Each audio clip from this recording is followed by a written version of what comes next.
Okay, so today being the first formal class for your company law subject, right? So before I start, I'll just ask a few quick questions. Okay, what is law? How many things is made? I mean, how many things constitute law? Act? No. Act, rules, regulations,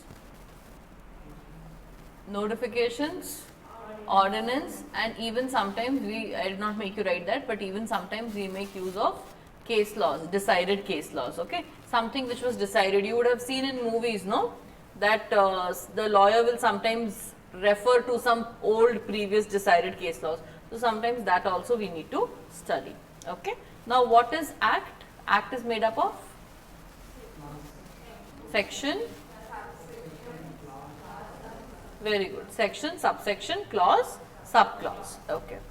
And who's the central government for Companies Act?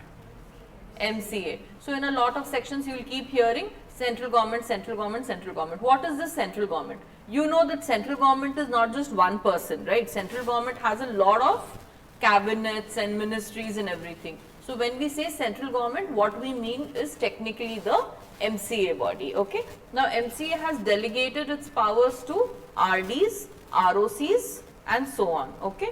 So a lot of powers which was there with MCA has been now delegated to RDs and ROCs, alright.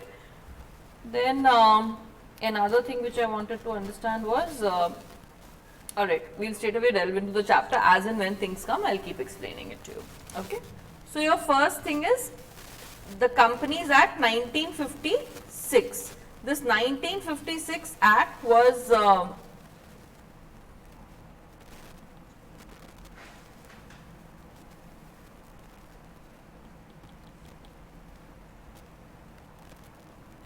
this 1956 Act, it was extending to the whole of India, or how was it?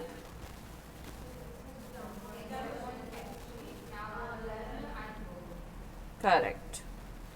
But now the 2013 Act, it extends to the whole of India. It includes everyone, right? It includes all the states is what I mean.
Now in this Companies Act 2013, it extends to the whole of India, right? And this 2005 Irani committee, it was basically formed with the J.J. Irani, who was the chairman of Tata Company, and he was the one who drafted the Companies Act 2013, right? I told you this already, right, that our Companies Act is made with keeping the top 50 companies in mind. Now, I want you to underline this part. Can you see this? Government approval regime to a shareholder approval and disclosure regime. Can you see that? Somehow I am not able to underline it today on this. I don't know, yesterday night it was working fine. I am not able to underline. So please underline this part.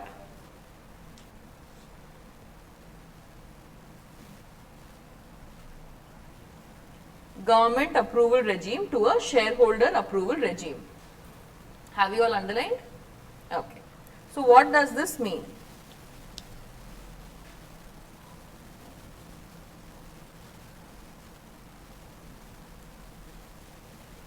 It is a government approval regime to a shareholder approval regime.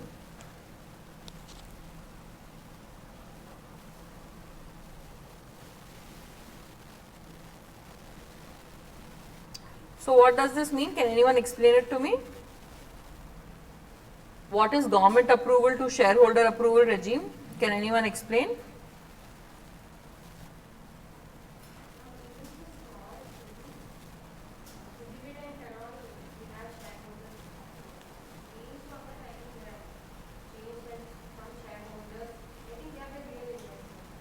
Correct. Shareholders are the people who have given the real money. Before in 1956, everything we had to ask was from government, which was unnecessary and it was basically not required, right? So that is the reason they told now that you can go from a government approval regime to a shareholder approval regime. You take approvals from your shareholders, from your investors for small things, don't come to the government. Then next is your private and small companies should be given flexibilities and freedom of operation and compliance at a low cost. Mark this point important.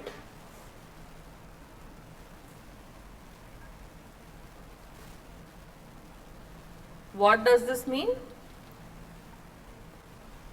This basically means that when the companies are small, right, like smaller companies, they are private companies, small company, see already their turnover and their business is not so great.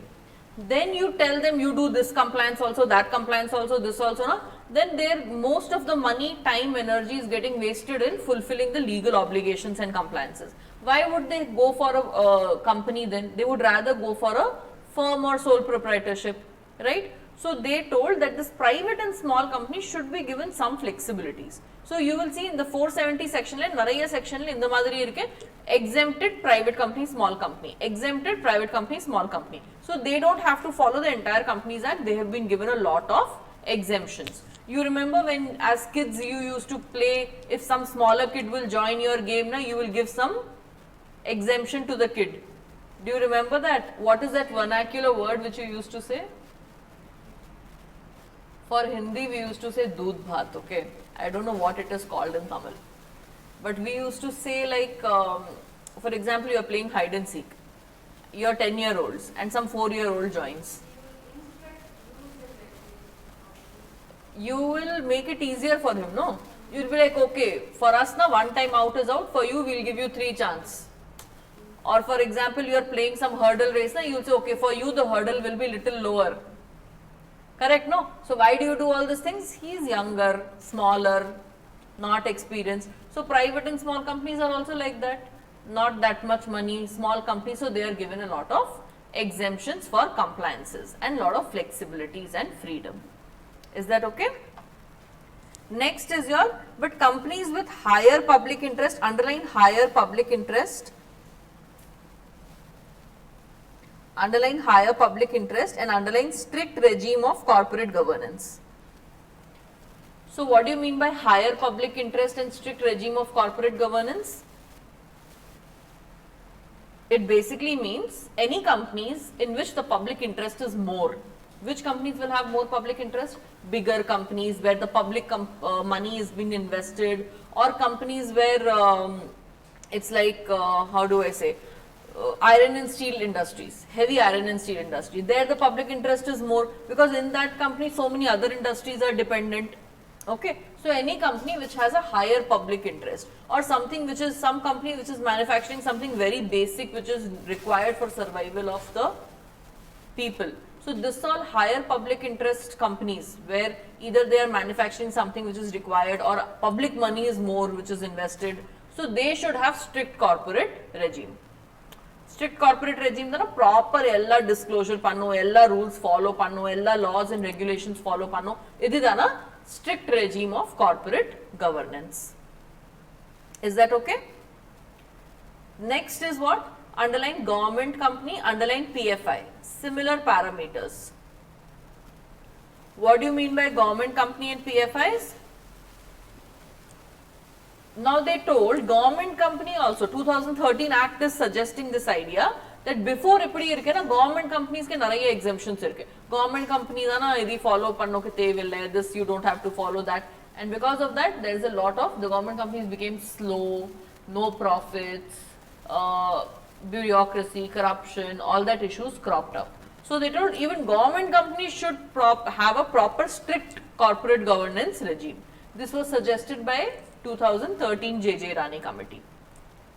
Then do you know what happened? I'll tell you the reality now. They actually got all the sections government company have to follow. In 2017, they came up with an amendment where they exempted most of the sections on government companies also. Okay? So this is the reality. Government company does not have to follow a lot of things because they are government companies. Okay? So, yeah, so this is what was suggested. These three are the important points, that's all.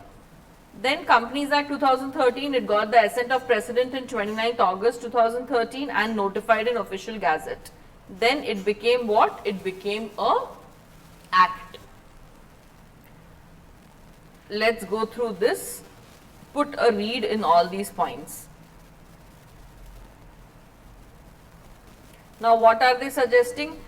It should be business friendly. Minority shareholders should get some protection. You all know what is minority shareholders? Yes, who hold lesser value, definitely. But you know what is minority actually? For example, or company irke, in that generally the owner or the CEO only holds the maximum chunk, right? That is the reality in all the companies, be it Reliance, be it Adani, whatever it is. So, say for example, me, my relatives, my people who are in my hand, my known people, they are all holding, say for example, 85% of the shares. Rest 15% is with other people. So, they all are what? They all are minority. Because ultimately, whether they like something or they don't like something, what happens is what we like only. Correct? No, because we have higher voting power. Maximum things also you need voting power is more than 75%. We are already holding more than 75%. So minority always feels crushed. So there should be some protection for minority also. That is what was suggested in 2013 Act. There should be strict enforcement of the accountability. More management should be there. Proper disclosure should be. What is this disclosure? Disclosure is whatever you are doing, whatever is happening, everything should be disclosed to the transparent. It should be transparent. It should be disclosed to the shareholders and public. So that is what is basically enhanced disclosure norms. CSR should be better and corporate governance should be good. What is this good corporate governance? You will see company secretary's name associated a lot with good corporate governance. When you took this course, you would have heard you will take care of corporate governance, corporate governance. You would have heard that, I think, right? But what is this corporate governance? It is your role only. As a company secretary, it is your role to make sure corporate governance happens. So what is this corporate governance? Corporate governance is making sure that the corporates follow the laws, rules, regulations properly. There is proper ethics, proper transparency is there, and good governing of the corporate companies happen. So that it is done in a very transparent manner, ethical manner, moral manner, and proper rules, laws, regulations are followed. That is what is good corporate governance. If you follow the laws, but you're following the law just for name's sake, and inside you're trying to find loopholes in doing something, that is not good corporate governance. Okay? Then next, all of you know ease of doing business. I've already spoken about it, right? 2013 Act wanted to promote ease of doing business. Just put a square on this part, ease of doing business. Ease of doing business, just underline that part.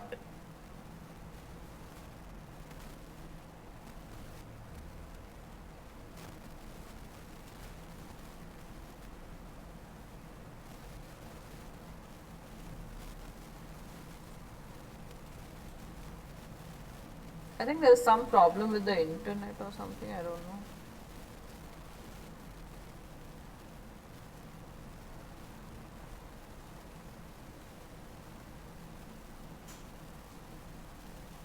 Got it.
Alright, so underline this ease of doing business, done, right? Now let's explain doctrine of ultrawires. Have you heard of doctrine of ultrawires before? How many of you have heard doctrine of ultrawires? Tell me yes or no. How many of you have heard doctrine of ultrawires? How many of you have not at all heard of doctrine of ultrawires? Anyone? So first you explain me, what do you think is doctrine of ultrawires? What have you heard? What do you know? What do you know about doctrine of ultrawires?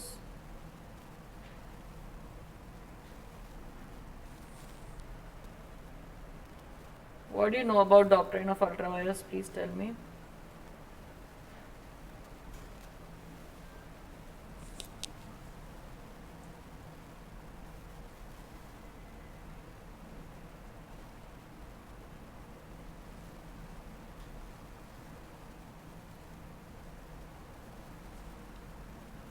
Tell me, no. What is doctrine of ultrawires? What is ultra? Ultrawires basically means beyond the powers of. Okay. What is ultrawires? Beyond the powers of. Okay. Now say for example, what is the opposite of ultrawires? It is intrawires. Intrawires enana, it is within your powers. For example, you enter the room.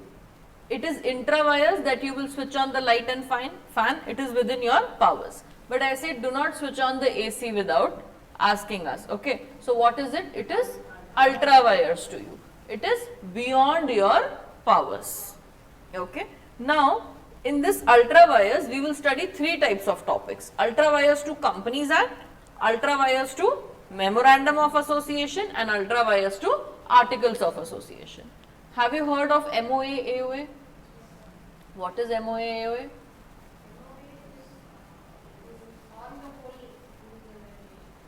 Okay.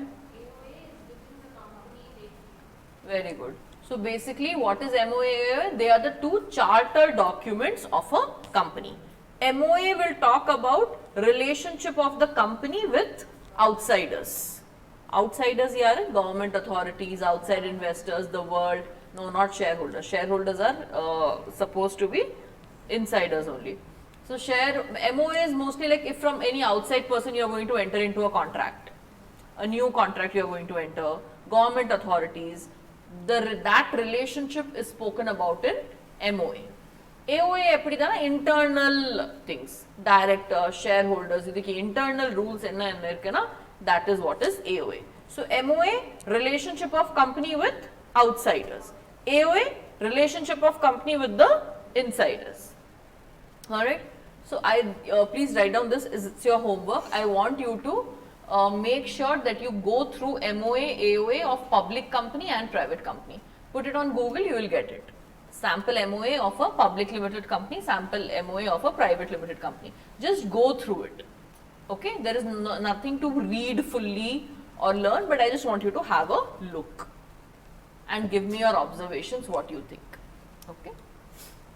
So this is what is MOA and AOA. Now when they are saying ultra vires, it basically means beyond the powers or authority of. Any activity which is done in contrary or excess of Companies Act, it will be known as ultra vires.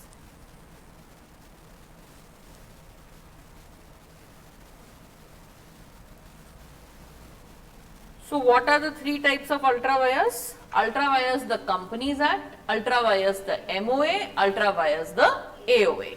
Okay. Now according to you, which is the topmost person in this? Companies Act, idike keele MOA, idike keele AOA. So if AOA says something and which is against Companies Act, supposing, what will you follow? AOA or Companies Act you have to follow? If AOA says something which is against or contrary to Companies Act, what will you follow? Companies Act or AOA? Companies Act, because Companies Act is bigger. If AOA says something which is contrary to MOA, what can you follow? MOA. So you should remember this. AOA ke power kammi irke, MOA ke more, and then Companies Act has the biggest. Generally they don't say anything contrary to each other, but sometimes it may happen. Say for example, MOA le mention irkana that ours is a public company and the maximum number of shareholders that we will have is 5. But Companies Act tells that public company ke minimum number of shareholders required is 7. Apro, do you think you can run a public company with 5 shareholders because your MOA is saying? No, because it is contrary to Companies Act. Are you able to follow this part? So this is how you have to understand what it is ultra vires to. Now come to the next part, what they are saying. Underline this section, this line which is in bold, no? Such an act is void and cannot be ratified even by unanimous resolution of all the shareholders. Can you see this last line? Please underline that. So any act which is in contrary or in excess of the scope of activity. What do you mean by contrary? Against. Contrary is against. What do you mean by excess in the scope of activity? Beyond what is allowed to you. Say for example, you are allowed to take from your mother's wardrobe 1000 rupees if you need it. But you saw 1 lakh rupees there and you took 1 lakh rupees itself. It is unethical and all is there, but it is basically in excess of your scope of authority. You had authority to take money from her wardrobe, but your authority was limited to 1000 rupees and you abused that authority or you went beyond the scope of your authority and took more. So that is also ultra vires. Are you able to understand this part? So anything which you do contrary or anything which is in excess in the scope of your authority is ultra vires. Now why this last sentence is so important? If you do anything which is contrary to Companies Act, it will be ultra vires. Such an act if you do, it will be void. What do you mean by void? Null. And cannot be ratified. What do you mean by ratified? It cannot be changed, it cannot be rectified, it cannot be corrected, it cannot be made right. Okay?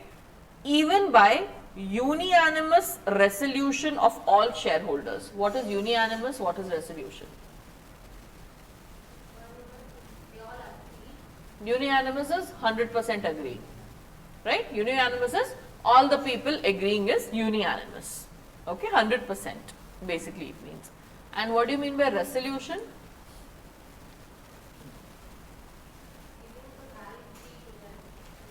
Okay, resolution is what? No, for example,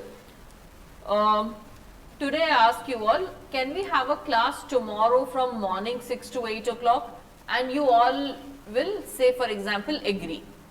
So this is like I proposed a resolution and you all voted and accepted it, so it was resolved in the meeting that the class will be morning 6 to 8. So the decisions taken in meetings is known as resolutions. Is that okay? So here what they are saying, such an act is void and it cannot be even ratified by unanimous resolution of all the shareholders. So say for example, you all are shareholders, six people over here, you all are shareholders, okay. You all decided, let us do the business of heroin and cocaine. Have you heard of heroin and cocaine? What is it? Okay. Is it allowed in India? No. So you technically cannot do a business of this? Okay. So Companies Act mentions that the business activity should be for the legal activities which is allowed in our country. But you 6 people decided that let us do a cocaine and heroin business, and you went ahead and entered into a contract for buying cocaine and heroin. Okay. So what happened? This act which you did, it will be void because it is ultra vires to the Companies Act. But all the shareholders, our pair, all the shareholders unanimously agreed, no, we will do this. Can it be ratified? Can you say that, so what if Companies Act is saying, all shareholders are saying yes, no? Can you do that? No, such act is still void. Now this was a legal, like a criminal example. If you take a normal example also of what I told you for public company. Public company, how many shareholders? 7. You people are 6 and you decide unanimously that we will be 6 shareholders only. Can you do that? No, because it is ultra vires the Companies Act. So even if unanimously the shareholders agree, it is still void. Is this concept clear?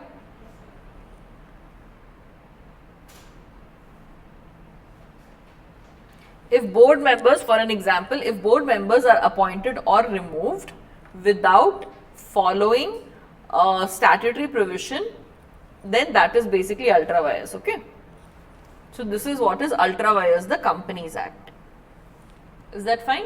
We'll study 3 things. Ultra vires, main is 2 things only, ultra vires the Companies Act and ultra vires the MOA. Okay. Now in MOA, there will be memorandum of association has which state the company is situated, name of the company, and the most important thing in MOA is object clause, we call it. Have you heard of this? Object clause. What is mentioned in object clause? For the reason? Actually, it is not exactly the reason, you are very close, you are very right, but it is basically the business and the scope of activity which the company will do. Okay. So, say for example, Shilpi's Academy Private Limited. Object of our memorandum is to impart coaching and related services for commerce professional courses. This is what is my object. So, commerce ke naraiya professional courses irke, it's not like I have to do everything, but I have to be within the purview of that. So, commerce professional courses na CA, CS, CMA, ACCA, US CMA, US CPA, US enrolled agent, so many courses are there. Accountant courses, this stock market, blah blah, so many courses can be there. But I am doing only 3 courses right now, for example. It is okay, no problem. I am allowed to do 10 courses in my objects of memorandum. Right now I am doing only 3. But can I do NEET coaching?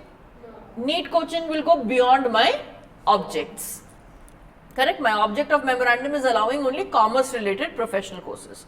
So say for example, I enter into a contract with one college and they tell that you will enter into a contract with Shilpi's Academy, you provide NEET coaching to our students. So we enter into a contract with them. Now that contract is what? It is ultra vires the memorandum.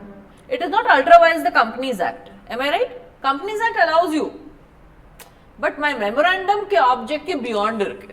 So it is ultra vires the memorandum. Are you able to understand this part? Are you able to understand the difference between ultra vires the Companies Act and ultra vires the memorandum? So this will be ultra vires the memorandum.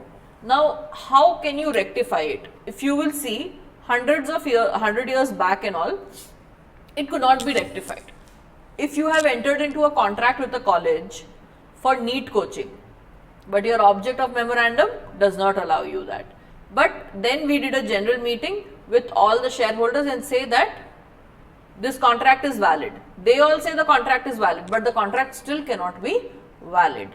Why? Because it was ultra vires the memorandum when it was entered into. But now what we do? We enter into a contract and we see that it is not valid. So what do? We go to the shareholders and say, let us amend our memorandum and include this also. So if the shareholders agree, it can be done. Are you able to understand the difference? What is happening? But when you will study one case law which I will be teaching you right now, you will see that they told even with unanimous resolution of shareholders, it cannot be valid.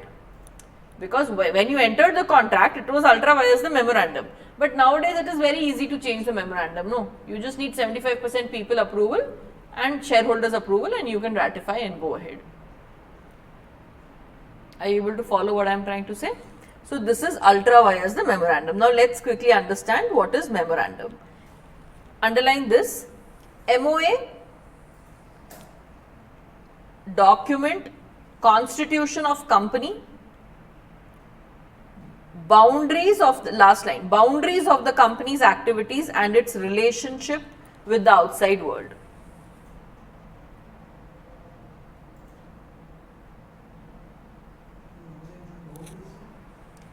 It is written over there. Okay, 1 second.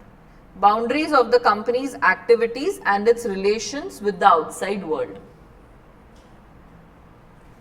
Boundaries of the company's activities and its relations with the outside world. Okay. Then important part is definitely the object clause. Now see this bold sentence.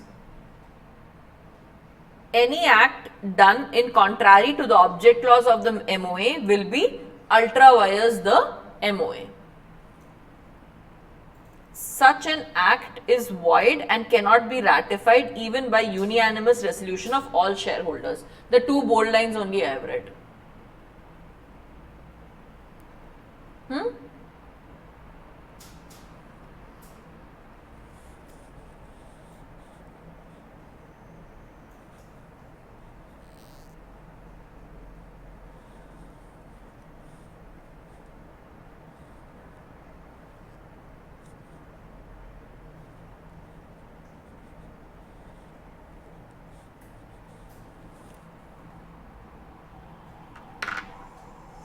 Is that okay?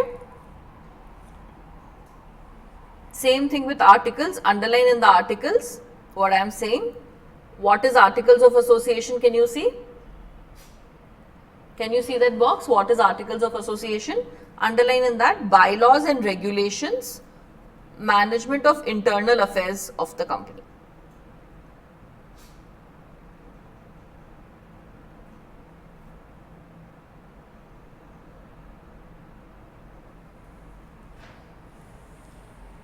So basically it is about internal affairs. This is what I have already explained to you, right? Now again that bold sentence, if you see, these acts are also void, but company in general meeting may alter the articles by SR and ratify the unauthorized acts. Now what is this OR, SR and unanimous resolution? I will teach you this in chapter number 13, but right now briefly I am telling you what it is. What do you think is OR? There are three types of resolution. OR, SR, unanimous. OR means ordinary resolution, SR means special resolution and unanimous resolution. Mostly we will be using OR, SR only. Unanimous is used only for 1 or 2 sections. So all the time I will keep on telling you OR and GM, SR and GM. You will keep on hearing these terms from my mouth a lot. So OR and GM is ordinary resolution in general meeting. SR and GM is special resolution in general meeting. What is OR? What is SR? I am sure you would have heard of these words if you have studied in BCom CS. Na? You would have heard of these words. Have you heard? Exactly. This is what you have studied in BCom, but it is actually a little different. So, okay. Okay. What you are telling is correct. That is how they have taught you in BCom. But since you are not doing BCom right now, right? What are you doing right now? Company secretary course. So in company secretary course, always the things has to be understood in the correct context. It is technically not 50% and 75%. No, it is not 51. I'll tell you what it is. OR means, no need to write down, I'll make you write down in chapter 13. OR means votes in favor is more than votes against. What is OR? Votes in favor is more than votes against. Now you will tell me, ma'am, same thing only, no, 51%. Votes in favor is more. How will you calculate this 51%? Just tell me, for example, there are 100 students right now in the class and I ask for a voting. Okay. In that, 45 students say yes and 43 students say no. How much is total? 88, right? 12 students don't vote. They are not sure, so they don't vote. Now, according to you, what will you say? 51%. So, 51% votes we didn't get, na? So, not passed. No. Votes in favor is how much? 45. Votes against is how much? 43. Don't you think votes in favor is more than votes against? So, it will be passed. It will be OR. It will be ordinary resolution. Okay. So, we don't see 51% because sometimes when people don't vote, we only see whether votes in favor is more than votes against. Is that okay? So, what is OR? Votes in favor should be more than votes against. Basically, it means simple majority. Am I right or wrong? It basically means simple majority. We say no, whatever majority says, whatever majority says. Majority is what? People saying yes should be more than people saying no. People who didn't vote, we will not calculate them, that's all. So, votes in favor should be more than votes against is ordinary resolution. But a lot of things in Companies Act needs special resolution. What is special resolution? As she said, 75%. But what it is votes in favor should be 3 times votes against. Votes in favor should be 3 times votes against. Okay. So, for example, out of 100 people say 20 people said no and 65 people said yes. Total how much? 20, 65, 85 and 15 people didn't vote. How much is votes in favor? 65. How much is votes against? 20. Is it more than 3 times the votes against? Yes. 20 ke 3 times ever 60. 60 plus it is? Yes. So, it is special resolution. Is that okay? Unanimous simply means everyone who has voted should have voted a yes. If any no vote comes, it cannot be passed. Okay? So, unanimous basically means 100% people voting should say a yes. 100% people voting. People who don't vote, we can't do anything. Is this absolutely clear? Sure?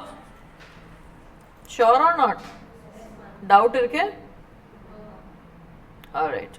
Now, let's underline this important case law. As I told you, we will be studying a few case laws. Lakshman sir,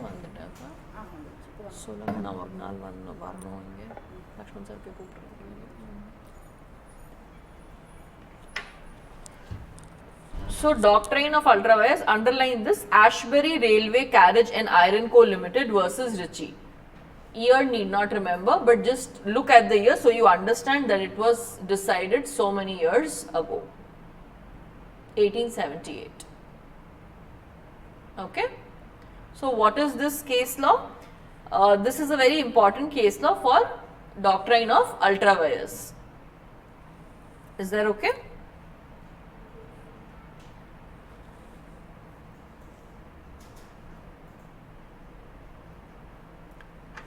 I'll keep making you write down certain case laws also. Whenever you write down the case laws, when you have a marker, just put a marker across that case law and the section, okay, in your notes book. So immediately you can see it.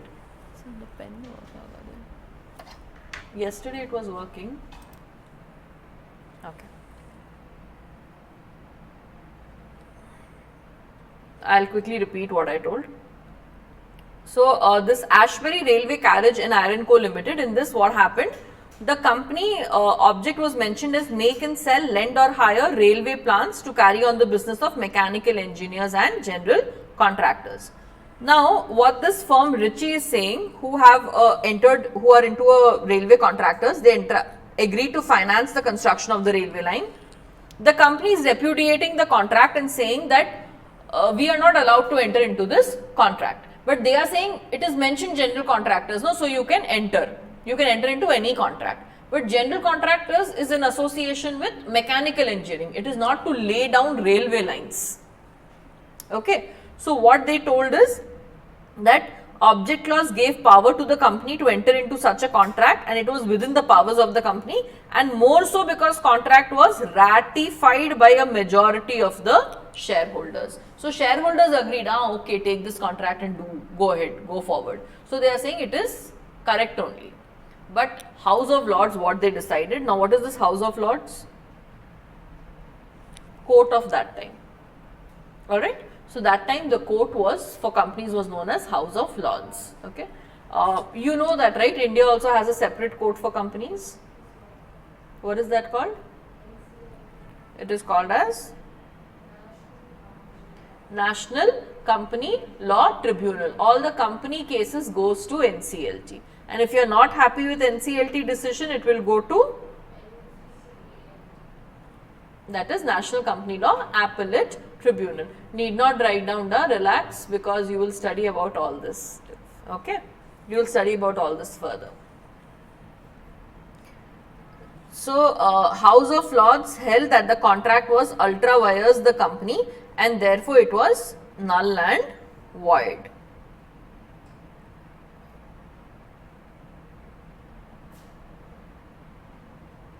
It held the shareholders cannot ratify such a contract, as the contract was ultra vires, they were prohibited from doing. Then later, but what it told, it should be applied reasonably, and if it is not expressly prohibited, and if it is required or necessary for its attainment of its object, it can continue doing. Can you see they change their stand? Now what they are saying, say for example, my object is to impart coaching facilities for commerce professional courses, right? Now for doing this, I might give you study material also, I might give you recorded video also, I might give you question banks also, I might take tests also over here. So this all activities is not mentioned in the objects of my memorandum, but all this activities is incidental for the main object. What do you mean by incidental? It is required or it is supporting the main object, which is imparting the coaching facility. Are you able to understand this part? So say for example, if we run a business now, we say that it allows the directors to deposit checks in the bank and run the day-to-day operation activities and all that. So for all that we don't need specific permissions in the memorandum, because taking a small loan, credit card, this all is incidental to the main objects. Are you able to follow this part? So later House of Lords, what it told, if anything is incidental to attaining main object, it is okay. Are you able to follow this, right? If I do NEET coaching, it is not okay, because that is not helping for commerce coaching. But for you people, if I enter into a contract with colleges to provide coaching, it is incidental to my main object, it's okay. So that is how they changed their stand later. Is this okay? Is this doctrine of ultra vires okay? Yes or no? I don't hear a very confident yes, ma'am.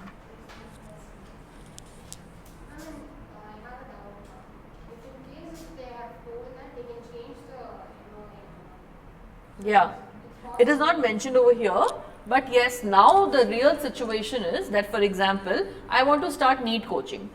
So first what I am supposed to do, I want to see my MOA, Does my object allow it? No, it does not allow. Then how should I enter into a contract with NEET coaching? The best way to go forward is hold a general meeting, amend the memorandum by taking the shareholders' approval, and then you do. Are you able to understand this part, right? So basically take permission from shareholders, amend the memorandum, and then go ahead and do it. So that is the best way of corporate governance in going forward. Mark this important. Loans, borrowings, guarantees and ultra vires rule.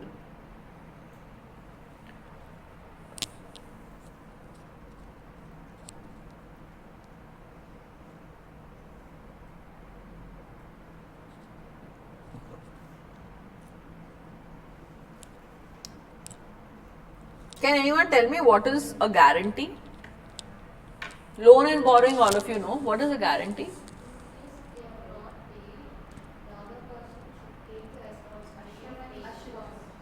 Correct. So say for example, you want to take a loan from a bank. The bank will not give you the loan on your face and balance sheet value. So it will take, do you have a guarantor? So you will say, yeah, my father will give the guarantee. So looking at your father books and all, the bank says, okay, if your father is agreeing to be the guarantor, I'll give you the loan. So the bank gives you the loan.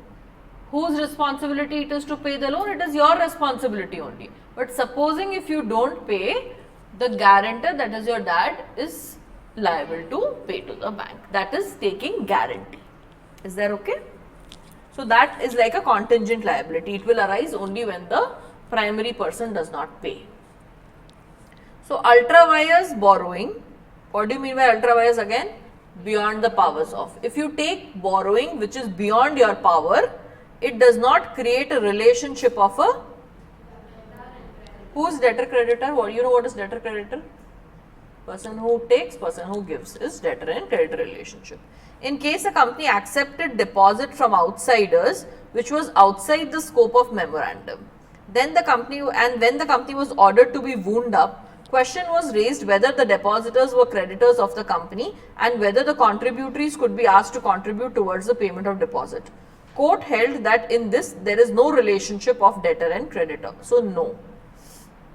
But if the lender had lent the amount for discharging lawful expense, he may recover the amount. What does this mean?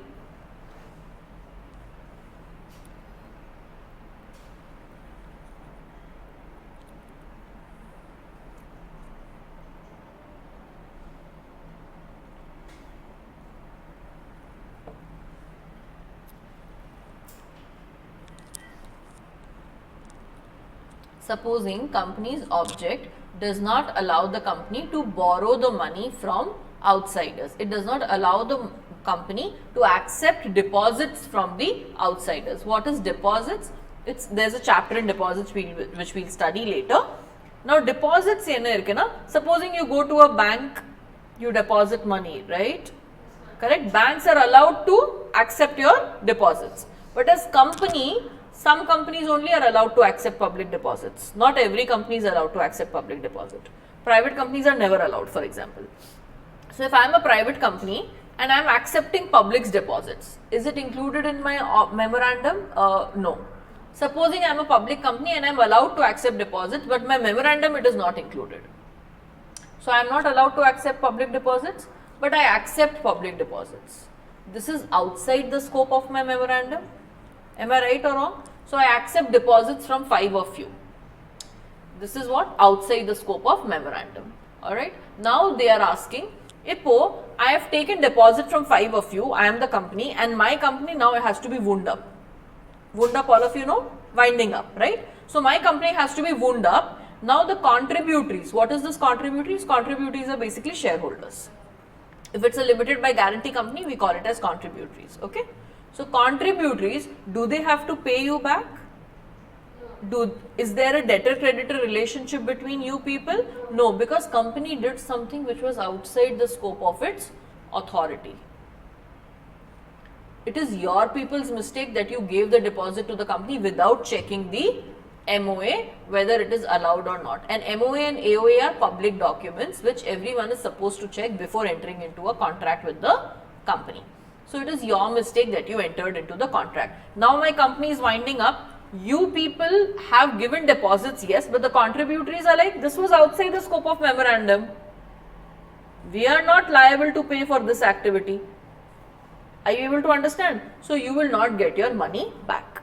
But there is a but. Always in company law, there is always a but and there is always a exception. So they are saying, but if you had given money to me to discharge some legal expenses, for example, I had lawyer expenses, I had to pay taxes to GST department, I had to form some files, and for that you had given the money and I have paid for that legal expenses, now then you may recover that amount. But there's no surety. May, the word used is may, depends on the contributory. So from the company you may recover the amount if you can get it. So you are eligible to recover that amount.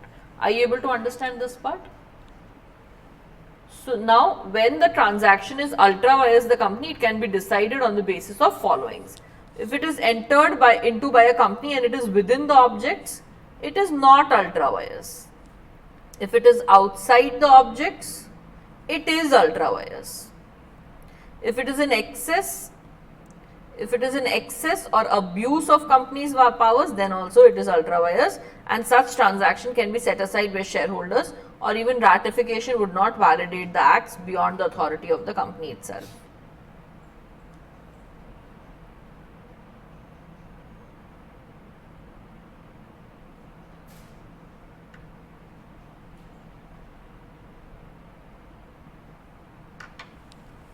So anything which you do within the objects, it is not ultra vires. If you do something beyond the objects, it is ultra vires. If you do something which is in excess of the objects, or you abuse that power, as I told you, 1000 rupees you were allowed to take, but you took 1 lakh rupees.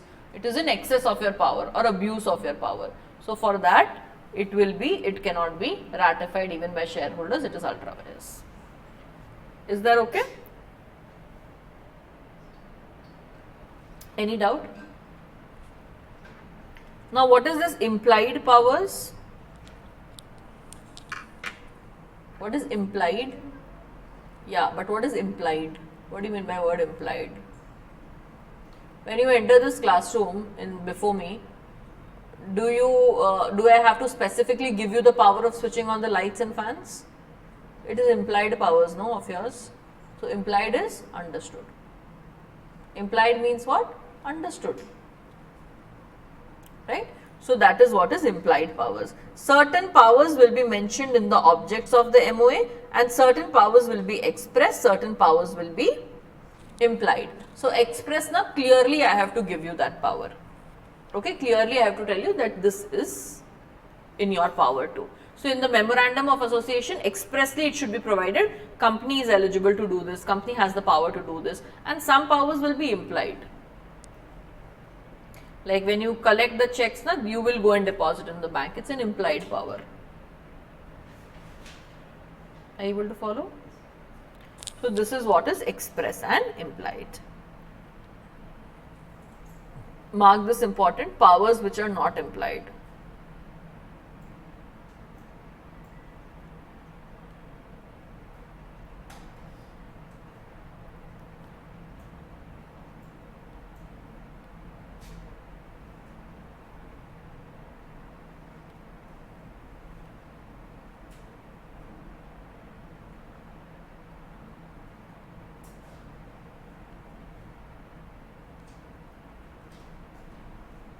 Mark this, very important.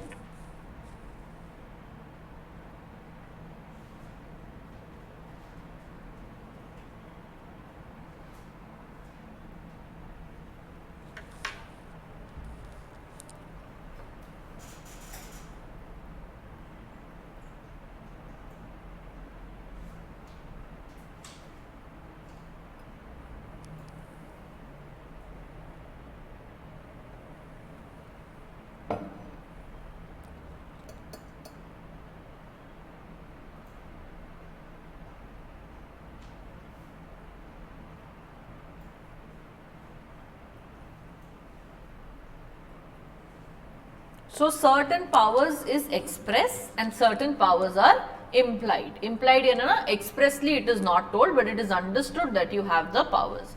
But these all powers you can never expect it to be implied. Let me give you an example.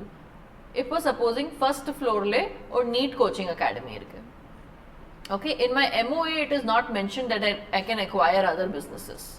But I have the money I go and acquire that academy also. And I say, okay, we are expanding only, no, we are doing one more business, no, it is implied power, no, it is not implied power. Acquiring another business cannot be implied power, it has to be expressly mentioned in the memorandum. Is that okay? Otherwise also Otherwise also? you can't ratify. You can't ratify it in case you have an option. No. These are not express, you cannot ratify it later on. These all are big decisions. It is better to be, you should have the power in the memorandum and then do it. Okay, and right now there is no ratification on memorandum which we do. Small things ratifications can be done with shareholders approval. So if you go ultra vires the articles or something, ratification by shareholders can be done. But memorandum, it's always advisable to amend and then move forward. Understood? Imagine a company like a big company like LG or Tata or something of that sort. They go ahead and do something and then they come to the shareholders and say ratify this. No, they're like, we invested money for car business. You are going suddenly in some other foreign venture. Now, how you did all this without objects allowing you to do it?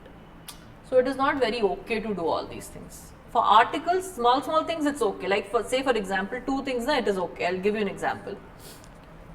Company secretaries are the people who actually call general meetings, right? But they get the authority from whom? Board of directors.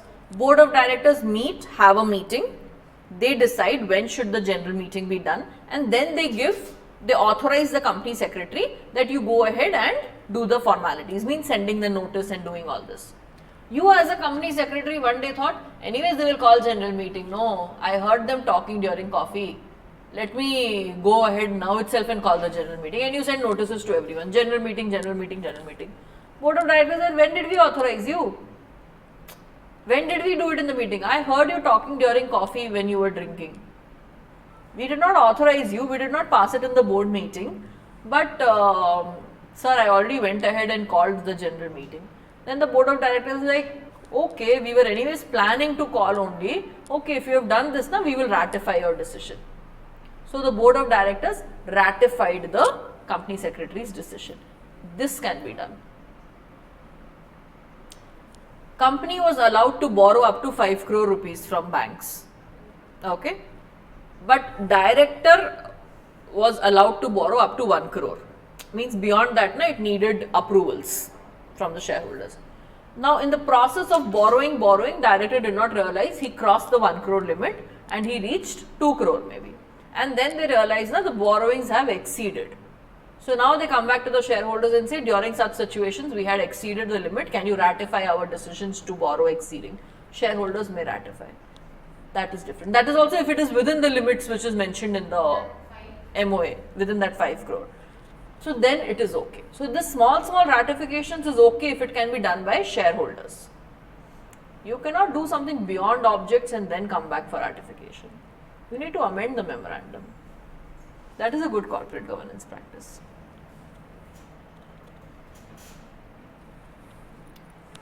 Now, can you acquire any business which is similar to your company's own business? It is not implied power. Generally in the memorandum, that's why I told you to go home and read memorandum. In memorandum, you will see that in most of the memorandums of companies, in the objects itself, it will be mentioned. To acquire any similar or related business company if it feels it is required for expansion or investment like that. They will always mention it nowadays. But if it is not mentioned, it is not implied. You have to expressly amend the memorandum and insert that power.